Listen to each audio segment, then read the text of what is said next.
ang pagsangyaw sa maayong balita, sayon ba o lisod? Sayon, lisod. Mao may misyon. Mao'y misyon sa mga apostoles. Mausad na'y misyon sa tanang binunyagan. Karon mag-konfirmasyon ta karon. Muna mo confirm ta. Ang mga binunyagan mo confirm nga buhaton na namo ang among misyon. Ug unsa may misyon nato, panglakaw kamo sa tibuok kalibutan ug isangyaw kining maayong balita ngadto sa tanang tao. Lingiyay mong tupad. Ingna nagtuman ka na. Nagtuman. Nawa. Sige latag simba. Nya inigingos pari, dad-a ang kalinaw ni Kristo, ibilin lang dire. Dad-a, pasabot isangyaw, ngadto tanan, ginikanan, iguli sa inyong balay, kinahanglan ang imong gida, maayong balita, dili ng isda nga pinaliti mo das iskina, dili ng mga, sana diha imong gida, kana maayo man sana, mga sudan, paras pamahaw, okay man na siya. Pero basig gadakas isda, gadakas sudan, gasigi na kag-ingon nito, kamo na uli na lang kung ikasimbahan, naalang yapon mo diha, sige lang yapon mong katog, mga mo'y batasan. Kung saan mo na, mayo ng balita. Na, igatubang ni mo sa imong bana nga nagsigig hapyod sa manok, ikaw ba, nalagi nang nahong ni mo diha. Kasugarol gani mong buhanga kayo, ikaw mausab da, mayo ng balita. Nya moingon pa jud ka, ikaw wa jud kay simba-simba. Sus, maimpirno gyud kang buanga ka. Moingon sa tuwing imong banang gahapyod sa manok, mauna kang buanga ka. Maayong balita. Dili. Unsa man di ang maayong balita? Unsa man? Kaning gibuhat ni Pedro ug ni Juan, gipriso sila, humagpriso giingnan dayos mga pangulong pari. Kining maong mga pangulong pare nga niatubang nila, maoni ang ni desisyon nga ilansang sa cross si Jesus. Sa ato pa, mupatay gining mga tawhana. Doon na ni sila'y gahom sa pagpatay. Nya niingon dayon ang mga pangulong pare, buhian mo namo pero ayaw na gyud mo pagpanabi anang nabanhaw ang inyong pangulo.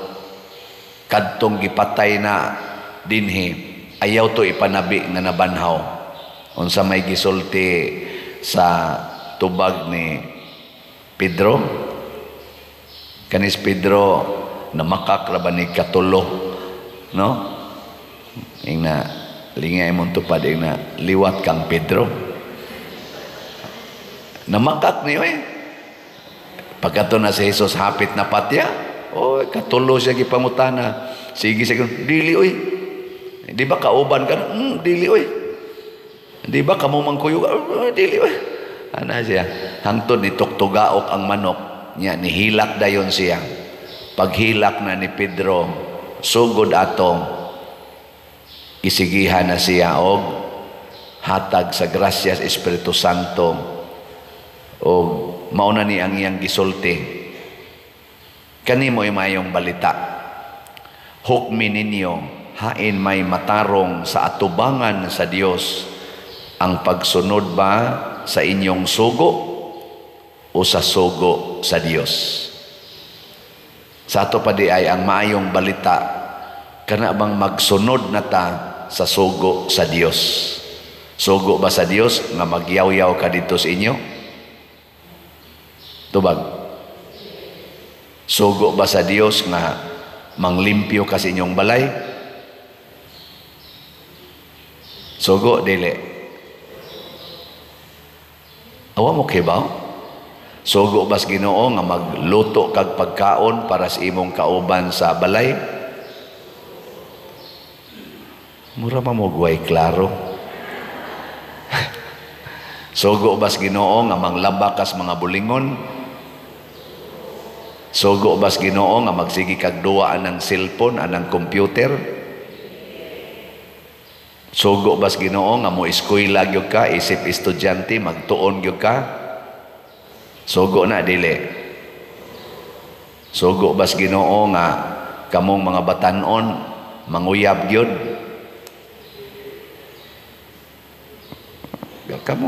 Kamoy rason niya. Pamalandong Importante kamaotang maminaw sa Ginoo. Doon natay daghang sayop, na atay daghang iusab, usbunon sa tong kinabuhi. Sama ni Pedro, dugay ang iyang proseso sa pag-usab. Pero nausab gid siya. Kana bang moabot gid unta ta sa punto nga ganahan na gitang musunod sa sugo sa Ginoo. Si Father Red nga nag-birthday karon, nasa na siya istorya nga ning gawas na siya sa seminaryo, na under man na nako siya sa SPFY katong diha pa ko na-assign sa seminaryo, ning regency na siya. Naghunahuna siya og laing classes kinabuhi. Unya doon na dayoy mga panghitabo nga iyang na pamalandungan nga pabalikon siya sa seminaryo. Iyang gisunod. Karon makakolekta na gyud. Ano sugo sa Ginoo, di ba? Kanasang akong manghod si Clito, kuan man na kana na ang kamanghuran namo. Legion of Mary po na siya. Niya akong pag-graduate na nako sa college 1987, pagka 1988 kuan naman may kanang regular nako. Nya duha man sa akong manghod ang wa ka eskwela, ang sunod nako si Mio, Romeo, unya si Cleto, kamanghuran pulos na sila graduate og grade 6. Ako din silang giistorya, kinsa ninyo gustong mo eskwela, usa lang ninyo kay di nako makaya ang duha. Ingon dayon si Cleto wa magtingog-tingog, nya si Mio kay gusto namang magminyo, kugihan naman kay ditong nagsigig panguma. Dako naman kay uma sa amo. Ingon des Mio kana alas Cleto kay bata pa. Ako din siya gipa-eskwela. Eskwela din siya. Pagdangtan og usa ka semana, naghilak man dito sa amo. Pag abot na ako bagi kang ko opisina, nanganong gahilak bang ka? Di na ko kaya ang pag-eskwela. Labad kay akong di ko kamausa. Di ko kasabot na sa kanang diskusyon sa maestra. Iko ko masayang lang imong gasto. Nako sige ugma uli is bukid ing natong imong maguwang pari adire kay ipuli nako to dito ni mo eskwelahan. Nya nganhanas Mio, ako nang giadtong principal sa CCC, Yose na karon. Si kuan man tingin to si Ma'am Attorney Barcelo siguro to yung principal. Nya kay kaila raman pod ni mi kay suod-suod man ko diha CCC una. Ako din ito, ma'am, ako ning ipuli akong manghod. Ingon siya, uy, Chris, dili man ni basketball nga naay substitution. Nagsugod naman klase, Chris, o niya, ganang, dili man ni pwede, kay may mag-basketball ni nga time out ring usa, out niya, substitute ning usa. Nako, ma'am, first name Ragyod Usbon, ma'am, first name Ragyod og edad, mao Ragyod Usbon, ang middle initial, ang middle name, hasta ang apelido, mao Ragyod. Tas tang kumbati na ko ato og tuod man ni substitute si Romeo og si Mio mo inilampos og marine hangtod nagtrabaho na gid siya isip marinero og ni-retire after mga 25 years. Si Clito nagpabilin gina siyang ingon ana. Nya unsa may sugo kas Ginoo niya, ako patong pangutanon. O kining iyang kinabuhi karon sugo bas Ginoo, pero sige siya serve sa simbahan, doyo, kinana. Mao sa tingin na iyang gusto. Basta ang timailhan nga nagsangyaw tas maing balita, nagsunod tas sugo sa Ginoo. Kano bilingi ako no imong tupad. Ing na nagsunod ka sugo sa Ginoo.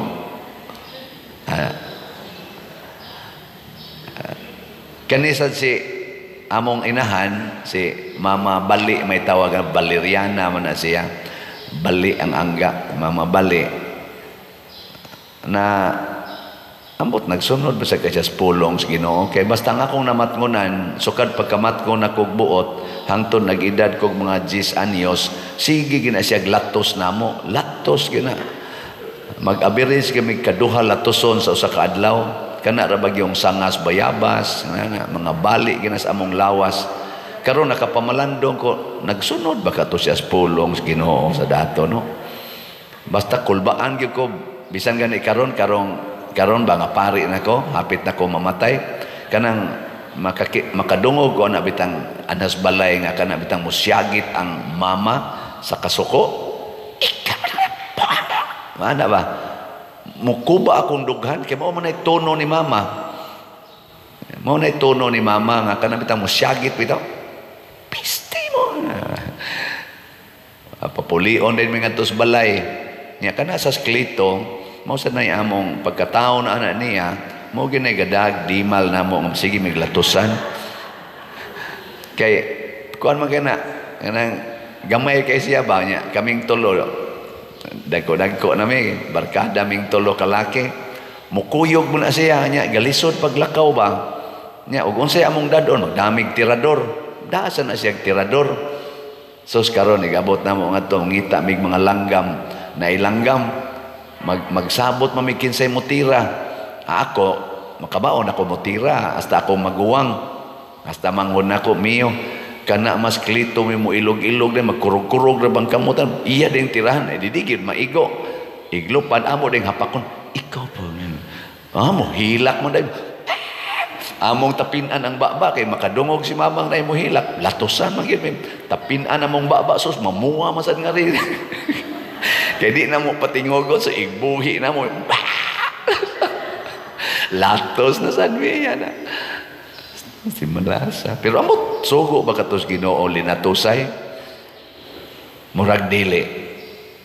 Pero ang bawi-bawi lang pod kay sila mama o si papa magsigig yung rosaryo kada adlaw. Usahay pa adto pa mi malatusan samtang nagrosaryo malatusan gyapon mi didto. Tingali, nag-mixture to ang sugo sa Ginoo o ang sugo sa tao. Pero, consistent lang yun sila sa magpapa nga magsige lang yun rosaryo. Hangtod yun na kaming 5 ka anak, nakaalagad yun mig simbahan. Gani, ang upat nila ka anak nga lalaki na agi na pari nga usa nila ka anak. Karon kusog na kay mamaligya slat.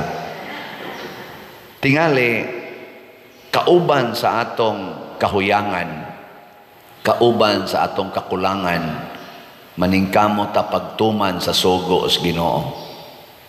Ug ang sugo sa Ginoo makaayo gid na sa katilingban. Unya matuman ra na nato kung magpadayon gitag ampo, kana bang mahimutang maampuon. Muna iampo nato ato mga politicians kauban sa ilang mga kahuyangan, kauban sa ilang mga kakulangan, mahimo ta silang maampuon. Unya na bang gugma sa pag-alagad. Kasama nila ni San Pedro, ang gugma nila ni Jesus, nahimo sang gugma nila sa katawhan alang sa kaluwasan. Kana mo'y maayo kayo. Muna diri sa atong ebanghelyo, gisaway sila ni Jesus nga nagpagahi sa ilang mga ulo. So mga gahiog ulo sa gining mga apostoles. Pero wa gyud mo surrender si Kristo. Sige lang gyud siya, sige lang gyud. Hangtod gyud nga nahimo gining mga martyrs, kining mga apostoles, igsip lang ni Judas Iscariote. Di lang kita mohonong og sige og sangyaw, sige grinyo, mo na karon sa atong mga gipanghimo dinhi. Ang atong tema sa atong kapistahan karon kaning San Vicente Ferrer Ligon og Sulondon nga kauban sa magpapanaw nga pagpapanaw sa paglaom. Naagid ng paglaom nga ma-renewed motubo gyud ta. Ayaw gyud surrender. Katubitang di ba sa atong kumilik na isyu man ni sila maayo karon kadtong ilang votation sa online voting sa OFW, daghan mag-eng complaints niya na say attorney nga niingon nga katong expert sa IT nga kinahanglan unta ang kaning counting machine dili gyud i-connect sa internet before, during, and after sa counting. I-connect lang siya sa internet kung mag-transmit na sa result. Pero ang resulta dito sa presento, palabason o sa ang official nga resulta without connection sa internet, kay mamiligro nga mahak ang resulta. Ang resulta ani kani nga maong attorney gifailan og kaso sa Comelec, kay murag iyang gidaot ba ang Comelec. Gifailan siya kaso, gipadisbar siya, gipatangtang ang iyang CPE nga license, o murag gipadisqualify man ting ito siya, kinidagan man sa ni siya og usa ka posisyon. Pero wa gyud siya mohunong. Sige siya, total matud pa niya. Wa man ko magdaot sa Comelec, gusto man kong mutabang. Nya nakita na ko karon sa iyang vlog, gabi nakita na ko, bag-o pa lang gyud iyang gipakita na anay amendment sa kaning procedure sa Comelec. Gi-appeal na dito nga dili i-connect ang counting machine sa internet before, during, after sa pag-release. I-connect ra siya, inigkuan na. Perti niya sang daig sa Comelec, ingon siya kanindot aning gibuhat sa Comelec. Pasabot, ang Comelec naminaw, wa magpagahi sa ilang kasing-kasing naminaw. Og nakita nila maoday ni ang makatabang aron ma-relax ang mga botante. Kay mao man ay gustos Ginoo nga ang Comelec muhatag og assurance sa ilang sistema og sa ilang mga kinaiya nga ang atong gihatag nga kada vote, kada boto nga atong gihatag sagrado man na, kay ato man ang desisyon nya, kaugmaon man as nasod, protektahan gid na siya nga maihap gyud, dili mamimber anang gitawag og dagdag bawas. Kay mao man na ang tikas dias machine, dagdag bawas. Ang di nimo gustong padag-on, bawasan. Ang gusto nimong padag-on, dagdagan. Ana man na ang duwa. Og pinaagi niini basin pa matabangan. Og mao na nga ning hangyo ning maong lawyer na man na social media, tanawa na ninyo, ning ingon gid siya, atong bantayan, labi na gid kunos mga BEI, it must be a serious rule nga inig closing na sa machine kanang inig testing bitaw for sealing kanang before siya gamiton, i-sealed man na siya, kinahanglan gyud nga dili siya connected sa internet during testing. Nya inig testing nga clear gid siya, way sod ana paragos ballot box sa una katong ana-anaon ba, ana-anaon. Karon ikuan naman i-run naman ang machine, dili gid siya connected, inig run kuno haron inig silyo na niya ang result, limpyo gyud. Nya dili gyapon connected hangtod mahuman ang voting, hangtod mo pagawas sa iyang resulta. Una pa siya i-connect to transmit ngadto na sa higher nga convening machine. Ayun na. Nindot. Makatabang-tabang gini. O ato pag yung monitoron. Nga naman, kay ang gusto lagi sa Ginoo na agin ng truth. Mo nang niingon si Pedro, kinsa may among sundon, ang kamatuuran o ang bakak. Nganong didan maminimo pagsulti, nga ang among kasing-kasing nakasinati man, ang among hunahuna o ang among kaugalingon nakasinati mas kamatuuran. We should stand by the truth. Og mao na mugawas gid unta ang kamatuuran karong midterm elections ug sa tanan pa natong mga elections, mugawas unta ang kamatuuran kinsa gyud gipili sa mga Filipinos aron di na ta magsagubang aning kagubot, kaning pagka bahin-bahin o kining pagka questionable nga mga transaksyon sa ato karong katilingban, labi na sa atong gobyerno. Mahimo ra ni kung magsunod tas Ginoo dili sa tao.